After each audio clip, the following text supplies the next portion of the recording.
They made up a bunch. I'm not saying nobody could have problems with absinthe, but all of that sort of idea that it leads to madness, et cetera, et cetera, et cetera, was part of this propaganda campaign. Everything that was used to make cannabis illegal was part of a propaganda campaign.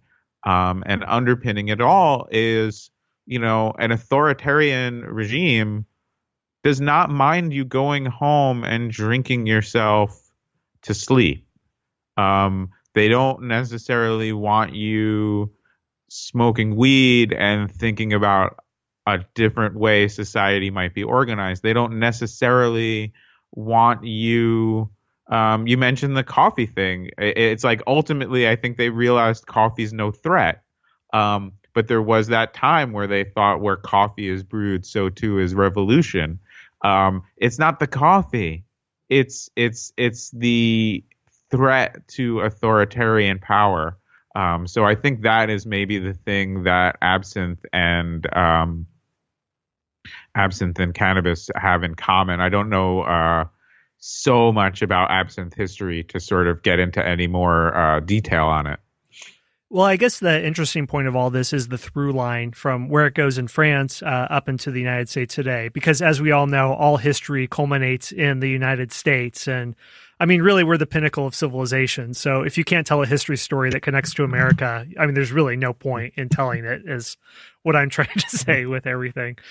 Okay, so at this point, is marijuana criminalized in France? And in the United States, I really know nothing about this topic. I don't know when it's criminalized, if it's criminalized in America. Does France influence this? And basically, how do we get to the point of where we are today? Sure. Let me just quickly dispatch with this wonderful club because I think it has some really interesting after effects. The Dr. Moreau, not Brando, he becomes a pioneer of the study of how drugs affect the central nervous system. He writes a huge book called Hashish and Mental Illness.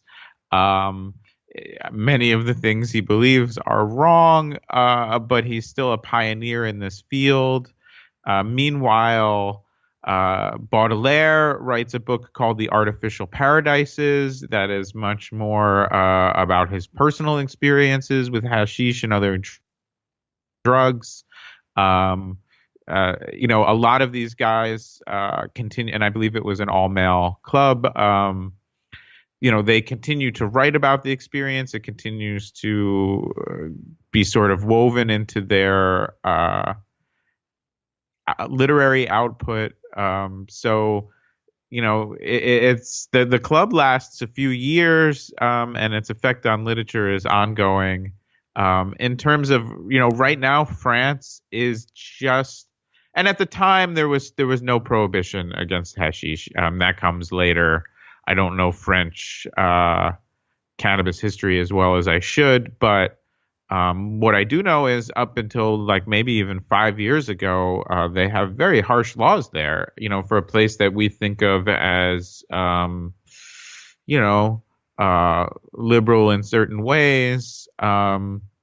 They've had very harsh laws against cannabis. And, much as racism plays a huge, I would say, central role in how cannabis becomes illegal in the United States, that is also a part of why the French laws against cannabis are have been so harsh, is because they are still associated there with predominantly Muslim countries. And so that anti-immigration strain in society, that xenophobic strain in society, is a big part of those laws in France. And as I can speak to much more specifically and in detail, that is really the story of how cannabis becomes illegal in the United States. It's associated with, when you have cannabis as the hemp plant, cannabis as, this celebrated way to have textiles and food and all these things without its psychoactive use. dates back to colonial days. It was an extremely important crop for pre-colonial America.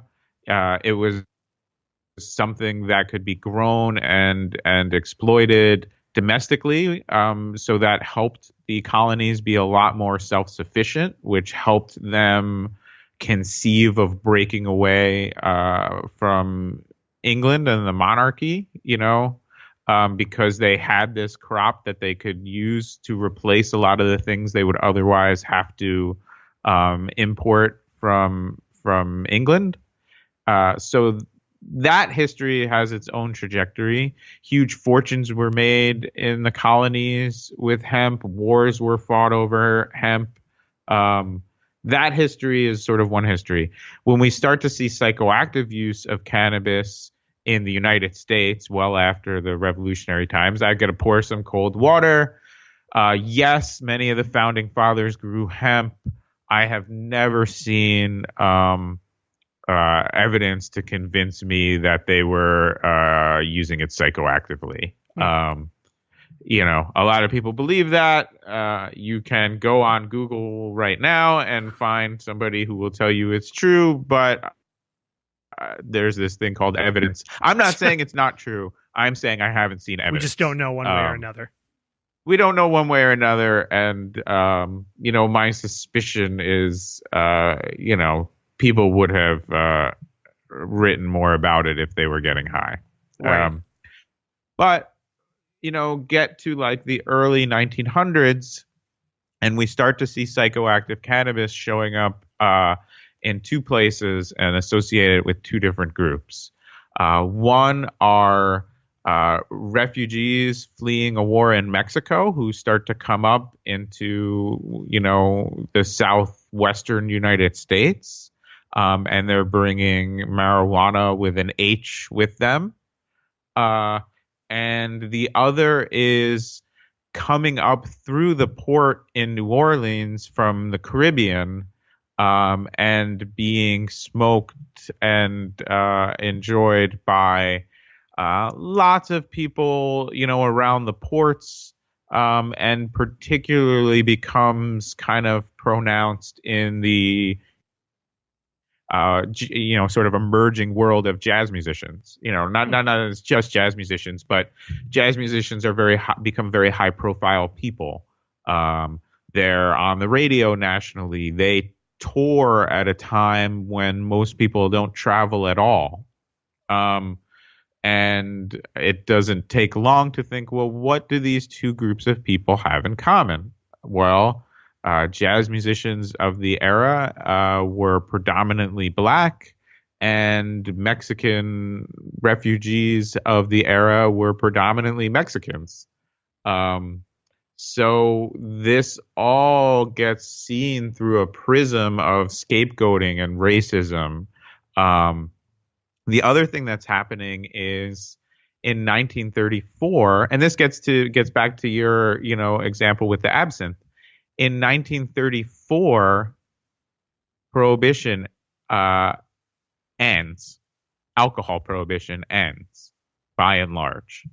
In 1937, we have the federal prohibition of cannabis began. This is also no coincidence. You have built up this police state around alcohol, and all of a sudden that ends. And, 3 years later, we began the war on drugs, basically, and we began it against a plant that's associated with black people and with Mexican people. The documented campaign that we see from the government of the time, and that's reflected in like the Hearst papers and elsewhere, it's overtly racist. I mean, it's not subtle. It's not dog whistles. It's just outwardly like, this plan is associated with black people and Mexican people. It makes them murderous and crazy. And, if you try it once, you might kill your whole family. So that propaganda campaign is especially effective because most people in the United States have actually never encountered cannabis. they were able to create this prohibition um, before most people even had any direct or indirect experience with the drugs. So that is what we're still, in essence, digging ourselves out from under now.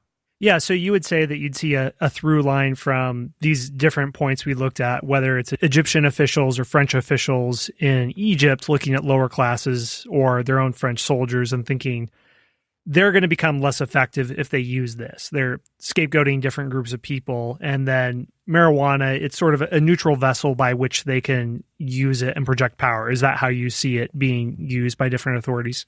Yeah, I think there's that, that one idea that maybe they do believe their own propaganda on some level. But then, particularly in the United States, it becomes sort of this vessel for social control. You can, and this is something that goes right up through the Nixon era and the Reagan era, and really through. I'm picking on certain administrations that, shall we say, leaned into this, but the arrests never stopped.